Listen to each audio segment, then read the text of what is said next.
Okay. Hello and welcome back to Forbidden Fruit, the Temptation of Edward Cullen. Last time I went through the first 3 chapters. Now we're going to try and push for the remaining 5. So, are we ready for this, guys? Yep. Yes, I think. Sweet. Okay.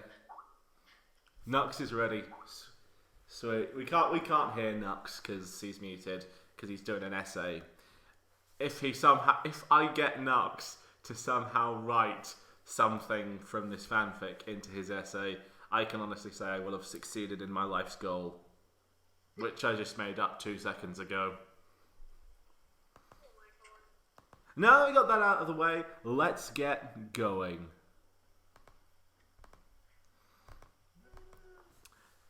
Chapter 4, La Push. Are you out of your... before that, Knux says, are you out of your bloody mind? I'll get an F minus. Yeah, you see, if you ever get an F minus, there's a solution to everything. If a man yells loud enough, he can do anything.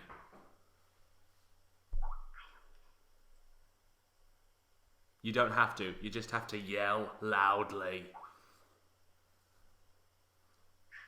Okay, chapter 4, La Push. Is that French? I honestly don't know. The only French I know is voulez-vous les poissons. And I'm sure that's not even a real sentence. I'm sure I've just put that together from the few words I know. Okay, let's do this thing. I sat quietly on La Push beach. Wait, wasn't she in the forest? After just being raped? That was going on beside me. Mike Newton was following me round like a pulpy, and he was so boring. None of the things he had to say were interesting, but I was nice to him because he wasn't a bad guy. My thoughts were elsewhere. I couldn't stop thinking about the events of last night when Uncle Larry had raped me and I had had my scary vision in the forest, and a tall, pale guy in my mind had called me his daughter. Wait, did that actually happen? Yeah. Oh, it did. Oh, thank God there's continuity in this fanfic. It's not Naruto Tale of Two Clans. Tears of joy.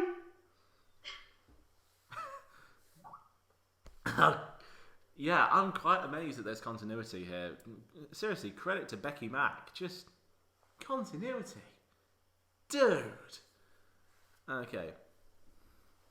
I didn't understand any of it. I felt so awful that I had been wrapped by that hideous, pervy sicko when I had been saving myself for the right guy and for marriage, and my virginity was torn from my grasp by that twisted guy. He was so cruel and unfair, it made me want to cry. OMG, Mike, what are you doing to her? I turned around and saw 4 nasty faces leering at us. It was the cheerleaders I'd seen in the cafeteria, and one of them was the girl dating Edward Cullen. The brown hair girl who was standing at the back looking moody but not saying anything. Okay, so I'm guessing this means that Bella is a cheerleader and a Playboy model. If she's a brown hair girl. I'm terribly sorry. That pun was terrible by my standards. Let's just forget I made it. A brown hair girl. I should be punished for this. OMG, Mike, what are you doing? Oh, I read that bit. I'm an idiot. Oh, Knux finally gets it. Oh, hair is a rabbit. Yay! I love how Koko sarcastically pats him on the back. Stop being mean, Jessica, Mike said angrily. Tia's awesome, and if you can't see that, it's just you being blind and shallow and stupid like all your ways are. Yeah, I mean, look at her clothes. She looks like a stupid goth bitch with her slutty top and short skirt and fifnet tights. Is she a rat hooker or what? Jessica screams. She was really ugly when she shouted, even though she was technologically a hot chick and was dressed in skimpy pink clothes. My God, they've got robots! Robot cheerleaders. Technology. Robot teenage cheerleaders. We're all doomed. Terminator 5. Yes! Knux, you are amazing. Yes. Knux has just suggested that Terminator 5 be about teenage robot cheerleaders. I'd see that movie. And then I'd rate it terribly. Hey, no, you know what, Jess? You and your friends are so shallow, and you are the real slut. You and Bella and Angela and Lauren may wear short skirts and low-cut tops and stuff, but that doesn't make you beautiful. It's what underneath that counts, Mike shouted. Yeah, speaking of which, said a sly blonde girl in the gang who was called Lauren, pointing at me. What's with her breasts? They are huge, I bet they're fake. She laughed and all her friends laughed too. Even Bella and Angela, who'd been quiet until then. I'm still trying to figure out where Bella became a cheerleader, but whatever, I don't care. I got up and pushed past them and then ran away into the darkness. I cold hear them laughing at me, and I felt so embarrassed. I was relay sensitive about the waist. Yeah, well, you know. Wait, a little sensitive about the fact that you keep mentioning your shit so much. I looked and I hated the fact that it made all girls hate me and all guys stare at me. Well, don't crap in public! I would have given anything to be ugly or just enviable. Okay. It's time to play What's That Word? Jay. Here's the main question. Is this word meant to be enviable or invisible?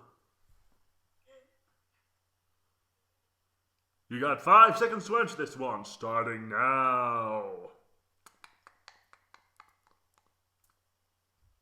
Oh, no answer! You know why? Because we can't. No, we don't know. We don't know. Just enviable. It's definitely supposed to be invisible. It's supposed to be invisible. Well, why didn't you say that when I did my word of the day thing joke? You ruined the punchline. Now I'm going to look like a prat. I couldn't help being slim and blonde with relay big boobs. It wasn't my fault. I hadn't done anything wrong. Are you okay? Said someone from beside me. Who are you? I asked. 3 real pretty goth girls were standing there smiling at me, and I smiled back. We are Tiffany, Abigail, and Rochelle, they said, smiling. You seem cool. Do you want to be our friends? Yeah, of course. I'm just a bit melancholy because those horrible cheerleaders were being mean jerks and saying my boobs were fake, I said. Oh my god, you mean Jessica and Bella's gang? They hate us too because we don't care what they think, said Tiffany. They're just jealous because you're the prettiest girl in the school now and they're all playing next to you, but we don't care about stuff about that. We only care about people's personalities. Cool, I said, and we talked for hours. Plot hole. If they only care about people's personalities, why are they saying that she's the prettiest girl in school? No, they're saying that everyone else she's the prettiest girl in school. Yeah, but still. Prettiest girl in school thing is kind of judged by, like, the group. You know? Is that how girls do it? They've got like this bit. They've got a big vote. No, actually, this is the plot hole. If they only judge by personalities, how come they're talking to her because she looks goth? Do we have the X-Files theme we can quickly play? Just go. Yes, whistle it. I can't whistle to save my life. I talked to Tiffany, Rochelle, and Abigail for hours, and they were so cool. I'd never had proper friends before who didn't care what I looked like or where I came from. They just liked me for me, and I liked them because they were uber cool and we had lots of stuff in common. But after a while, they all went home and I stayed on the beach. It was getting late, but I didn't want to go home to Uncle Larry in case he raped me on his car again. Suddenly, I heard a voice from behind me. Well, Tia, thou seem to be causing quite a stir at school. His voice was smooth and sexy from another time. Edward. What do you mean? I demanded. Because every gay at school wants to have sex with thee, and every girl wants to eat thee alive for it. How's that for causing a stir, my lady? He smiled and kissed my neck. Oh, I get it. So she has the power to turn gay people straight. The Republican Party need this woman on their team. Shut up, jerk. By the way, I met your girlfriend before, Bella, I think her name is. I don't like her or anything, but how the hell can you cheat on her and kiss me how you did? It's sick. You're a cheating bastard, and I should tell everyone. Tiffany told me you and Bella are like the school's golden couple or something. What would happen if I told people how you acted in that corridor with me? Oh my God, sweet lady, thou must not tell anyone, he screamed. It was a moment of madness, that's all. I'm so sorry for what happened. I hope thine can forgive me, but I've promised myself to Bella, and that's just how it is, no matter how much thou interests me. Fine then, stay away from me, I shouted as I left home, but he followed me and grabbed me and pushed me down on the grind. Man, what the hell? Okay. I was burning mad with anger and fury, but I wanted him so deathly I didn't even try to resist him. He knew how much I wanted him and it drove me mad. He put his hands inside my panties and I gasped. I was suddenly desperate to have sex with him. And I tore my clothes off and I was in my underwear. I took off my bra and showed him my naked, heaving breasts. Have sex with me now, Edward, I whispered. I can't, he said, although his body was on top of mine and his fingers touched my nipples. What? Please, I'm begging you, I said, hating myself for being such a dirty whore but unable to control my burning desire. No! He shouted and ran away crying. But you came on to her, you brat! This is the worst rape attempt ever. Not that I'm counting or anything. I like how he ran away crying. I don't understand this. I put my clothes back on, slowly feeling so ashamed and embarrassed I could hardly move. I couldn't believe I'd begged him to do sex on me. And even worse, he had said no. I went home and Uncle Larry made me cook his dinner and so...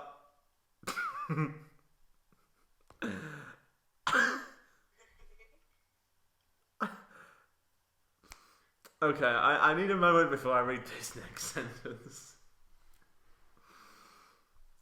I went home and Uncle Larry made me cook his dinner and suck his cock while he ate his food, and then he raped me and hit me with a shoe all night.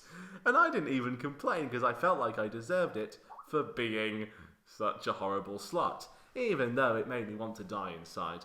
Uncle Larry finally left me alone and I thought about killing myself as I cried and I slowly fell into a dreamless sleep.